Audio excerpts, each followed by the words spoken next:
প্রথমবারের মতো ঢাকায় যাচ্ছি আরকি। Rail station. এই ট্রেন আসছে।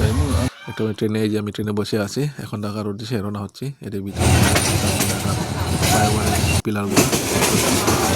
আসলে ৪ থেকে ৬টা রেল স্টেশন। গেট।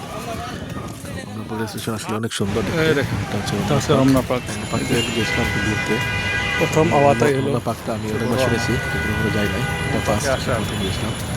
তো ভিতরে ভিউটা অনেক সুন্দর। এখানে একটা লেক আছে। লেকটা দারুণ সুন্দর। রাস্তাঘাটগুলো অনেক সুন্দর। এখানে বিভিন্ন গাছপালা আছে, পাখি আছে, আবার মানুষের গার্লফ্রেন্ড বয়ফ্রেন্ড আছে, এরা এখানে আড্ডা দেয়। দেখতে অসাধারণ ভাই। এই যে সেটা লেক। এই লেকটা আসলে অনেক বড় ভাই। পানিটা অনেক সুন্দর। আমি এখানে অনেক সময় ছিলাম। অনেক সময় রেস্ট নিয়েছি, ছবি তুলেছি। তো একটু ঘোরাফেরা করলাম। লেকের একটা টুকু পাশ থেকে লেখা। এখানে আসলে পয়লা বৈশাখের বলে এখানে হয়ে থাকে আর কি। সুন্দর পরিষ্কার দেখা পাচ্ছি আর কি। অনেক জায়গা আছে, এখানে আসতে পারেন। লেক টেক সব আছে, সামনে আছে গাছ, সব একই জায়গা দেখতে সমান। ধন্যবাদ, ভালো থাকবেন সবাই।